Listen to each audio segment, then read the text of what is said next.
Hey, what's up, DIYers? Mike Boards with the Mike Boards channel. Thank you for watching. We're back working on our boat, and in today's video, we are going to show you how to siphon gas out of your fuel tank. And unfortunately, ours is not accessible as it's built underneath the floor. Let's go outside and get started. All right, DIYers. Hey, we are on the computer now, and before we begin our project today, I did want to show you the listing. And for your convenience, down below in the comment section as well as the description section will be a link on where to purchase this kit. And as you see right here, 5,167 ratings and 4 out of 5 stars. In addition, 3,000 plus bought in past month, and that's the price on it currently as of filming. And what I want to do is come down here and show you these pictures. And there is the pump bulb and the measurements, and there is a view of the entire siphon kit and its components as well as measurements. And as you can see, this pump is for diesel, oil, water, and gasoline. And moving on to this, how to operate, there's only 5 steps, and there they are, and we will show you those during the project. An additional photo and about the item is right here. So again, DIYers, before we start the project, I just wanted to hit the computer and show you this listing just to give you a heads up on the product we will be working with today. However, from here, let's continue the project. DIYers, here we are at the workstation, and on the other side of the jet ski is the workbench. You can see it over there. We'll hop over there shortly. However, a special thanks to my mom and dad for allowing me to bring in their jet ski for DIY repair videos for all of you, the DIY community. Let's hop to the workbench. Making our way around the jet ski, and DIYers, we are always busy here. Check out this upcoming project. In the near future, 1996 Dyno Air. We're going to strip the decals, have a company re-chrome it. We're going to rebuild it. Famous GT mags, gumwall tires, GT tread. That'll be fun. However, to the workbench. And there is the siphon kit we just showed you photos on the computer.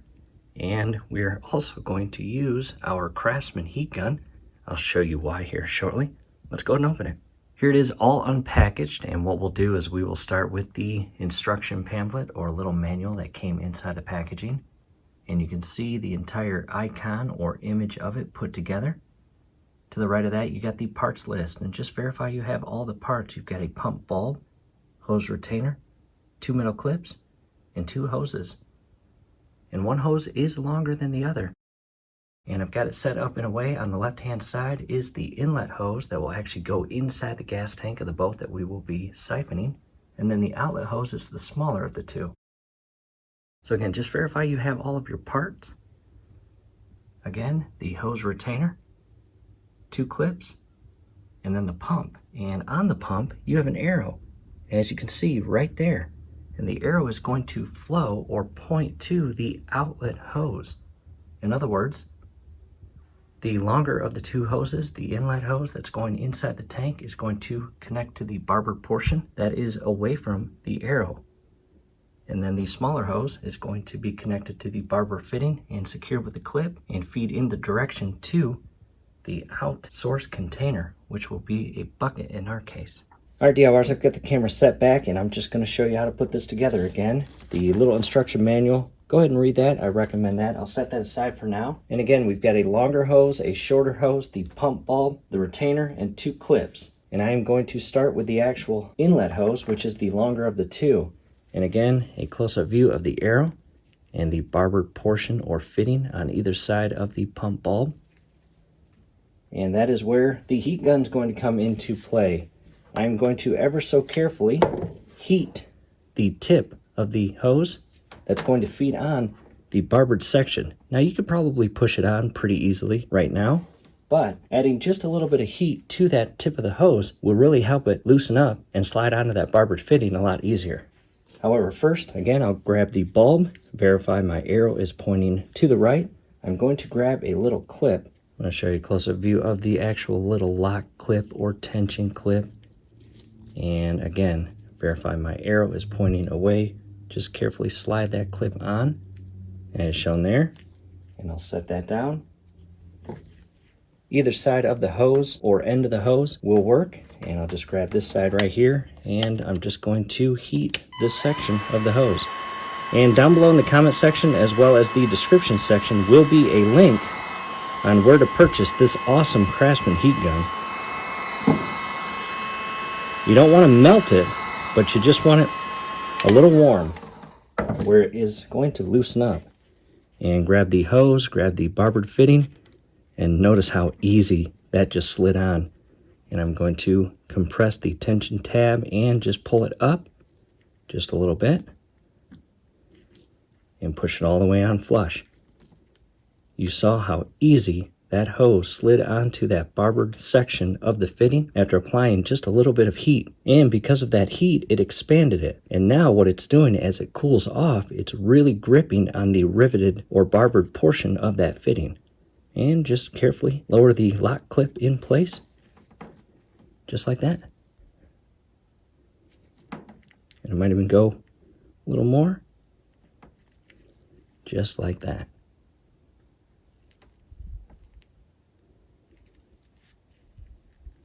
I'll do the exact same thing for the smaller outlet hose. All right, DIYers, now to a close-up head-on view. And again, inlet hose on the left-hand side is the hose that I am going to feed inside the actual fuel system of the boat and into the tank. And on the right-hand side, the outlet hose that will feed into a bucket. From here, let's head out to the boat and siphon gas out of the tank. First thing I recommend doing is come to the front portion of your boat trailer and lower it all the way down. And that is going to, again, lower the front portion of the boat trailer. It's also going to lower the front bow and push the fuel all the way to the front portion where we can gain better access to pull more fuel out of the tank. Making our way port side of the front bow of the 89 glass port. And there it is, our channel mascot, the DIY Raptor. And he is in-house for the winter. And here is our exact fuel cap location where we pour gas inside the system, and it travels all the way inside the tank. And we are going to carefully unscrew this, and I'll set that aside. Not much to see in there. Just a fuel filler neck that has not had any fuel added to it in 7 years. And what I'll do is I am going to position the camera, and we are going to use that system or pump kit to siphon that gas out.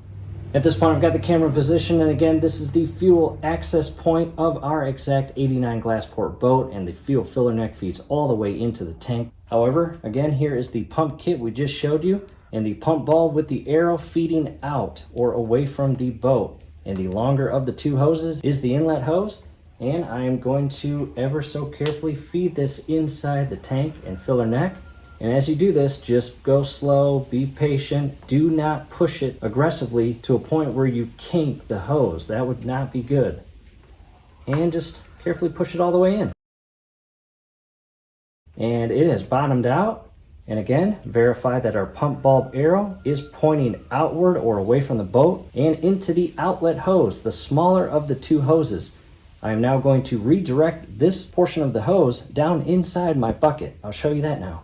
At this point, I have got my 5-gallon bucket in position, and I'm going to do my best to give you a few different camera angles as we siphon this gas out of the tank. In the above clip, up at the actual fuel filler neck or access point where we pour the gas in is again the inlet hose, the longer of the two. And you will shortly see me pump the bulb. Back up top, and as you just saw, the bucket is in place down below. And what I'll do next is begin pumping that bulb and creating that vacuum pull or pressure on the system to pull that fuel up out of the tank into the inlet hose through the bulb and out of the outlet hose into the bucket. And when that bucket fills up to about 3/4 of the way full, you will see me actually pull out that inlet hose from the fuel filler neck to a point where it's no longer inside the fuel, inside the tank, and all vacuum system pressure will be cut and alleviated and removed, and fuel or gas will no longer be able to be pulled up into that hose and out. And it's possible we don't have that much gas in it, however we want it out.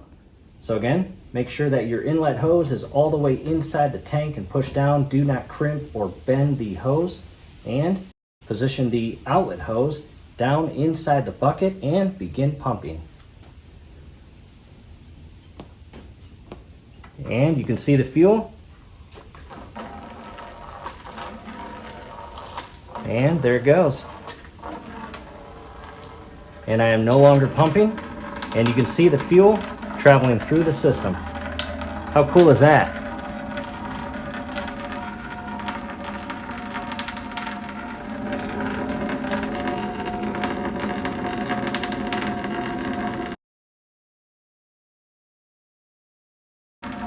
And it doesn't go fast, that's okay. This speed is actually perfect. and you can see some air bubbles.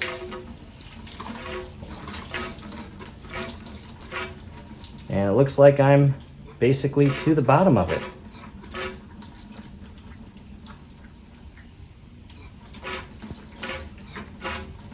I'll go down just a little bit more, a couple more pumps.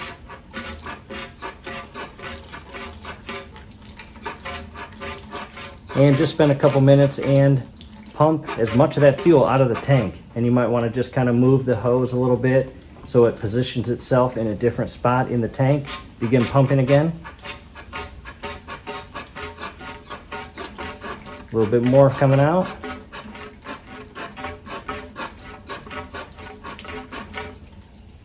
And I will carefully pull this up and rest that on its side. And I'll position the actual outlet hose in the bucket. With the outlet hose positioned inside the bucket, I'm going to pull the inlet hose all the way out. And I recommend wearing gloves so you don't get fuel all over yourself. And I am going to verify that it's completely out. And I'm going to position the outlet further inside the bucket and just pump that bulb about 10 times to get any and all fuel remaining inside the hose and bulb out. And then I'm going to dispose of the fuel properly and responsibly. And I'm going to fill the bucket back up with water and run water through the entire bulb and hoses to clear out the fuel. The cleaner you keep your equipment, the longer it will last. After you pull the siphon out, just grab your cap and carefully align the thread without cross-threading it and screw it tight. You've got a rubber O-ring, or in our case we do, and without over-tightening it, just tighten it up. And from here we are going to clean up our siphon kit. We will show you how to do that next. Here we are inside the boat, and I have my center storage compartment there, and just in front of it, leading into the open bow area, is this little plastic cap. And you can carefully, in our case, lift up on this, and there's two little slots, one on the right side, there's another one on the left hand side, but you can carefully pull that up and gain access to the very top portion of your fuel tank. And you can see the fuel hose that feeds all the way in and through the wall, and then it actually feeds inside the storage compartment all the way back through the back wall and into the fuel pump. In addition, I'm going to come right here. I'm going to carefully lift up on that. And in our case, we've got a couple Phillips screws holding this plastic cap in place on the floor of our boat that this little cap feeds into. And if you remove that, you can gain just a little bit more access to this portion of your tank where the electrical wiring feeds into. So again, I wanted to show you that.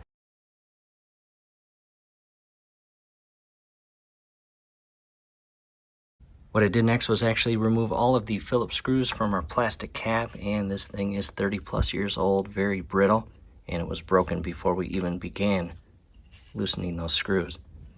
And depending on your boat, you may actually find it more beneficial to remove that cap after you remove the cover or insert, and you can gain access to additional portions of the top layer of your fuel tank. So again, I wanted to show you that. Now, all boats are different, so it is extremely important to reference your exact serial number service manual when it comes to siphoning your tank and removing old fuel. What I did next was poured all the fuel into containers, and I'm going to take that to my local repair shop where again they are going to dispose of it responsibly and properly. And I have refilled the bucket with water, and I'm going to insert the inlet hose, the longer of the two, inside here and just begin pumping the bulb and cleaning out the hose and bulb. I have now shifted gears. I've got the bucket up top and well above the actual pump bulb, and this again is the outlet hose. I'm going to pump and create that exact same vacuum that we had going when removing the fuel out of the boat. And now I no longer have to pump. Check that out. I've created again that exact same vacuum, and all the water flowing out of the bucket is again going to clean out all of that fuel inside both the outlet and inlet hose and the pump bulb itself. And I recommend running at least a couple gallons through your hoses and bulb just again to clean out all of that fuel. As you see, I'm not pumping. That vacuum system pressure is built, and this siphon is working as designed. I definitely recommend this siphon. It's very cost friendly and extremely easy to put together and operate, as you just saw.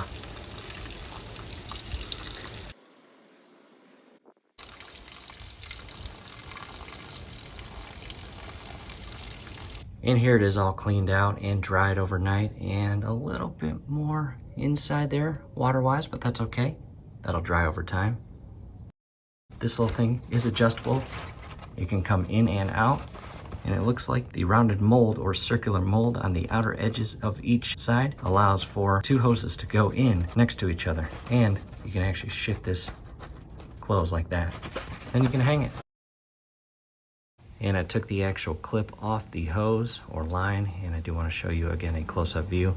And you can actually put in the hoses. As you can see, there is a rounded mold to them, and then you can carefully pinch them tight. Don't damage them though.